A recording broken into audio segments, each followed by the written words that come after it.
Hi, I'm John Stevenson, and we're going to be looking at the Song of Songs in our continuing study of the poetic books of the Old Testament. The Song of Songs has been interpreted in a variety of ways. First of all, it has been seen sometimes as an allegorical interpretation that sees the entire book, and it's a book of love songs and poetry.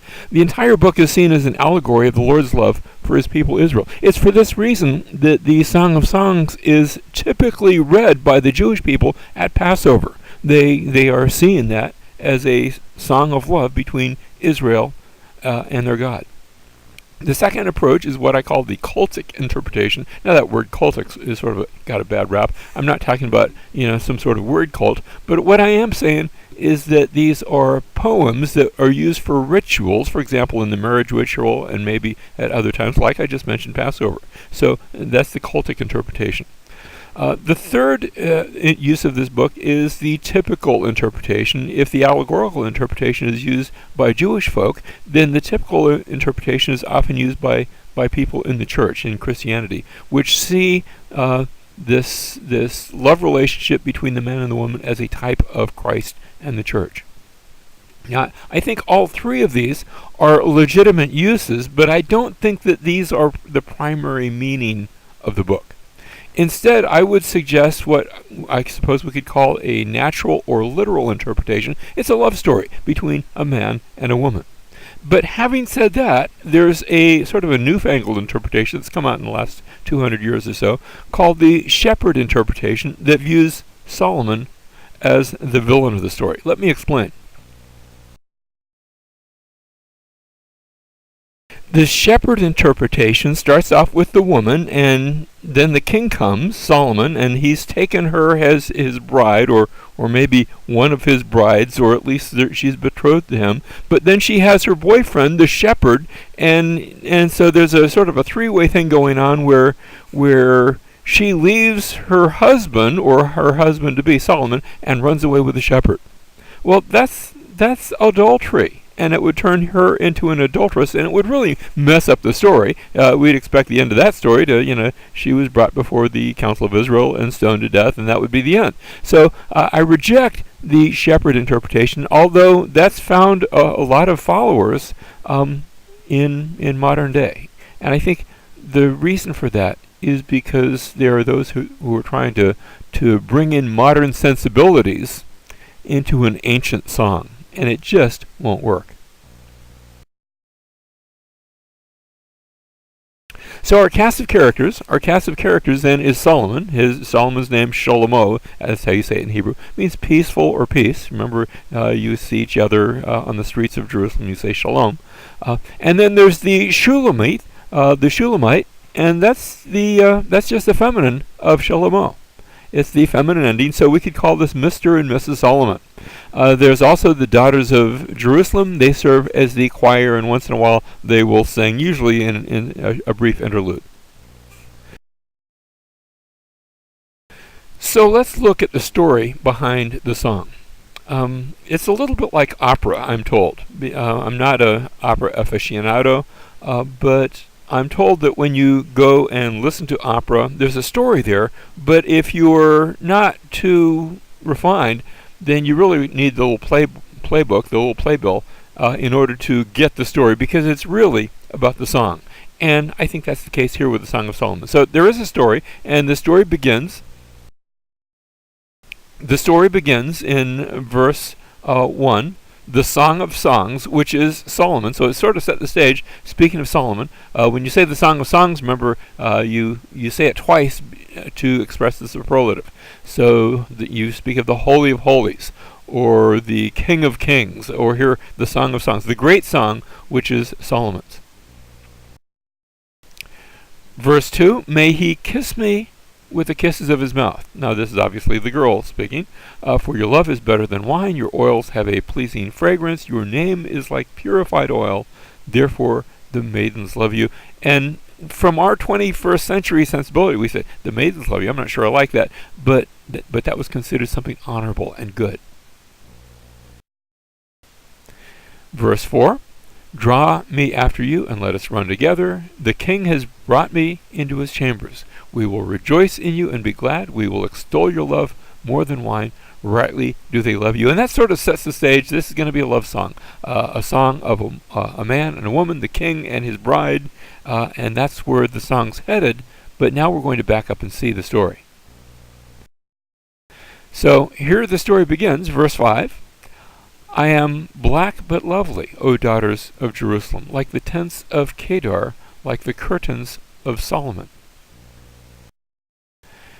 Do not stare at me because I am swarthy, for the sun has burned me. How did her skin get darkened? Well, it's because of the sun.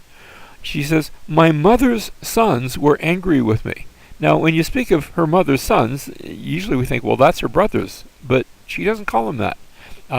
And some have wondered, well, does this mean maybe they're only half brothers? The different fathers. Oh, that could be, but I think this is more of a issue where she's separate from them, and it's not a nice separation. My mother's sons were angry with me. They made me caretaker of the vineyards, but I have not taken care of my own vineyard, that is my body. I haven't cared for myself, but I've been out taking care of the vineyards, and it wasn't something I wanted to do. I was sort of put out to that. And so the story begins, but then the boy meets the girl. Verse 7, tell me, O you whom my soul loves, where do you pasture your flock? Where do you make it lie down at noon? And now this is where some folks have a hard time seeing Solomon here because this is a shepherd. But remember, being a shepherd was the family business. His father David had started off as a shepherd, and Solomon himself wasn't in line to be the king. He had older brothers, and so it would have been natural for him to be, a shepherd prince, so to speak. Remember when King Saul becomes king of all Israel? He's a farmer king. He's out plowing his field over in 1 Samuel chapter 15. And so likewise here, we have the shepherd prince. Where do you make it lie down at noon? For why should I be like one who veils herself beside the flocks of your companions? Verse 8, if you yourself do not know, most beautiful among women, he calls her, go forth on the trail of the flock and pasture your young goats by the tents of the shepherds. And so the boy meets the girl, and they're together for a time, and then he leaves, but he promises to return. And when he does return, now we see him unveiled as not as a shepherd, but now as the reigning king. Now he's going to be King Solomon. Eventually, he takes his bride to Jerusalem, and they are there in Jerusalem, and she wakes up, and he's gone, and she goes out looking for him. So there's a temporary separation. That's in chapters 5 and 6, and she's sad, and also there's maybe a little bit of suspense, but then she finds him, and everything is good at the end. So we could give as an outline of the book, and don't hold me too close to this, but just sort of the movement maybe is another way to describe the movement of the music. We begin in chapters 1 through 4 with the romance and the honeymoon, and then in chapters 5 and 6 there's sort of that temporary separation. I call it marital problems, not really, but then in chapters 7 and 8 they're happily ever after. So that's the way the music moves.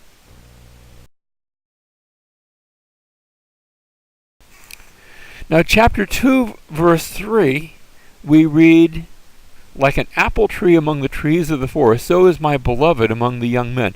This is her describing him. He's like an apple tree.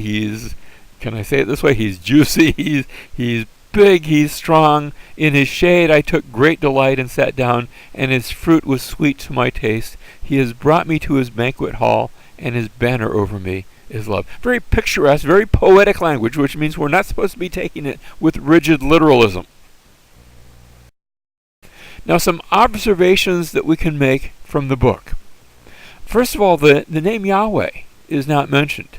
There's one place right at the end of the book where the word Yah is used, and it sounds a lot like Yahweh, and some translators have translated it that way. But even if it is, it's being used as an expression of great strength, as strong as Yah, so to speak. So he's not mentioned specifically. God is not mentioned in this book. Secondly, the book is never quoted in the New Testament, but we will see, I think there are some allusions to this book that are used in the New Testament. Thirdly, the language is highly figurative, and we can really fall short of understanding it if we don't recognize that the great symbolic language that's used throughout this book. Finally, it's interesting to note that there's a tradition that the Jews would not permit their young people to read this book, and this was not limited to Jewish people. Origen, the early church father, he says, I advise and counsel everyone who's not yet rid of the vexations of the flesh and blood, they have not ceased to feel the passion of his bodily nature, anybody like that, to refrain completely from reading this little book and the things that will be said about this. And so Origen says, this is for only old people, when you're past those passions of life. I think maybe he was overstating things a bit. But I would say that maybe this book can be rated PG-13. I think younger people are gonna miss it, and so it does have some adult concepts. It's a love story, and there's both emotional but also physical love expressed here between a husband and a wife.